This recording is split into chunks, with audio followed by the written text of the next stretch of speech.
Assalamualaikum warahmatullahi wabarakatuh. Yang saya hormati Widya Iswara, yang saya hormati rekan-rekan peserta pelatihan kepemimpinan administrator Angkatan 2 tahun 2022.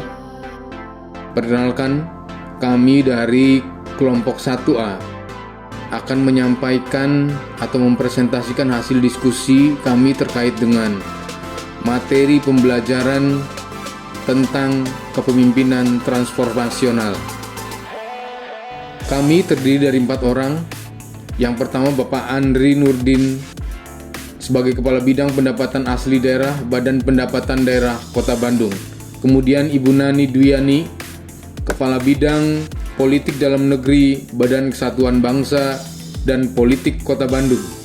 Kemudian Andi Munadi, Inspektur Pembantu Khusus pada Inspektorat Daerah Kota Cirebon. Selanjutnya Ervin Aulia Rahman sebagai Kepala Bidang Pembinaan Pendidikan Dasar Dinas Pendidikan Kabupaten Purwakarta. Baik Bapak Ibu sekalian, kami mencoba mengangkat tema tentang PT KAI pada kepemimpinan transformasional Ignatius Jonan.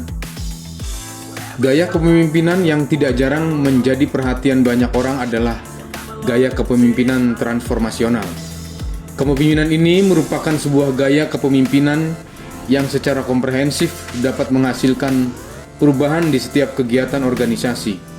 Dikutip dari Hacker dan Robert tahun 2004. Kondisi perkeretaapian Indonesia pada awalnya sangat kacau balau. Gerbong kereta rusak dan kotor, kursi penumpang robek dan tidak layak diduduki. Tiap gerbong terasa sesak. Banyak orang yang dengan sengaja duduk di atas gerbong kereta. Para pedagang masuk seenaknya dengan barang dagangannya, banyak pencopet dan pengemis, serta masih banyak lagi. Itu adalah kondisi perkeretaapian Indonesia pada masa-masa lalu. Kemudian pada tahun 2009, kehadiran Ignatius Jonan yang menjabat sebagai Direktur Utama PT KAI akhirnya membawa perubahan. Jonan yang memiliki background sebagai pengusaha melakukan bentuk perubahan yang bersifat radikal. Bentuk perubahan yang cukup terkenal dari gaya kepemimpinannya adalah berubahnya budaya organisasi PT KAI dari product oriented menjadi service oriented. Kepemimpinan transformasional Jonan telah membawa perubahan yang signifikan.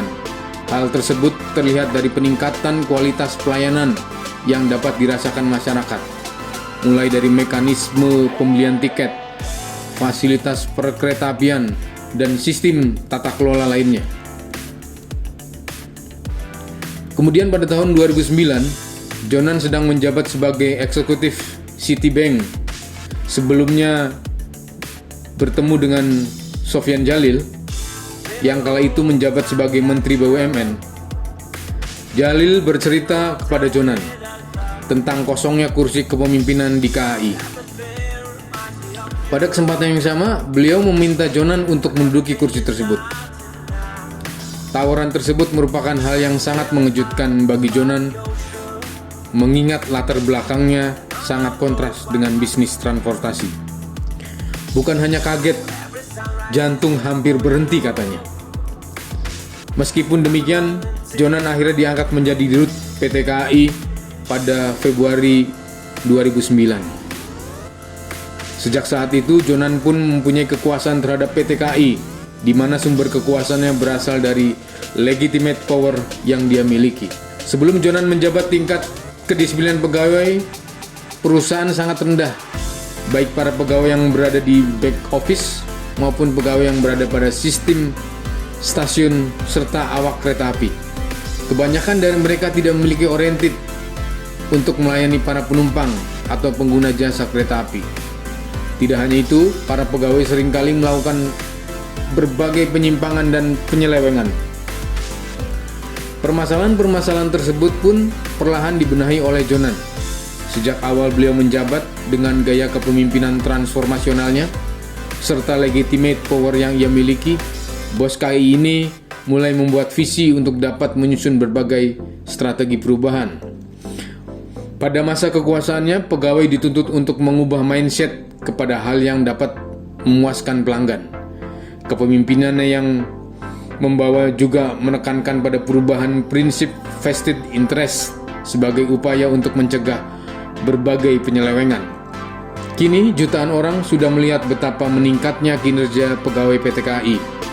Di dalam diri para pegawai PT KAI telah tertanam jiwa kedisiplinan, kejujuran, dan tanggung jawab. Bagaimana hubungan kepemimpinan transformasional dengan peningkatan kinerja pegawai?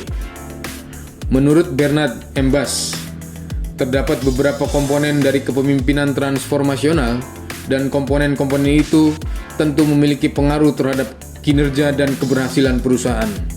Komponen pertama adalah idealis influence, artinya pemimpin dengan gaya ini memiliki karisma, menyihir pegawainya untuk mengikuti pemimpin. Contohnya yang dapat kita lihat adalah meskipun Jonan merupakan perokok berat, beliau tidak pernah merokok di area stasiun sesuai dengan peraturan yang telah ditetapkan. Kedua, inspiration motivation. Pemimpin gaya ini memiliki visi yang jelas dan mampu mendorong pegawai untuk mencapai visi. Ketiga, intellectual stimulan. Pemimpin ini memiliki kemampuan untuk mengarahkan bawahannya. Selanjutnya, Bapak dan Ibu, akibat kinerja pegawai PT KAI juga, calo berhasil dikurangi dengan cara menyediakan inovasi, yaitu pembelian tiket secara online, di mana calon penumpang kereta api dapat melakukan pembelian tiket melalui berbagai mitra yang telah bekerja sama dengan PT KAI. Berhubungan dengan hal tersebut, PT KAI juga telah berinovasi untuk menyediakan prasarana cetak tiket mandiri atau CTM untuk membantu pembeli online. Hasil pencapaian kinerja tersebut memiliki pengaruh langsung terhadap berbagai keberhasilan PT KAI. Pada tahun 2010, di bawah kepemimpinan Jonan, PT KAI berhasil memperoleh beberapa penghargaan, seperti juara kedua di bidang user interface dan marketing communication, serta masuk ke dalam peringkat ke-14 Good Corporate Governance versi lembaga nasional dari KPK. Hal tersebut merupakan pencapaian yang cukup membanggakan, mengingat sebelumnya kegiatan perusahaan ini jauh dari prinsip-prinsip GCG. Kesimpulan, berdasarkan penjelasan mengenai kepemimpinan yang dilakukan Jonan, serta keberhasilan-keberhasilan yang mengikutinya, penerapan gaya kepemimpinan transformasional terbukti secara positif berpengaruh terhadap peningkatan kinerja pegawai, sekaligus keberhasilan organisasi. Adanya jiwa kepemimpinan sektor privat dalam membuat keputusan nyatanya memiliki dampak yang juga positif akan kepemimpinannya di sektor publik.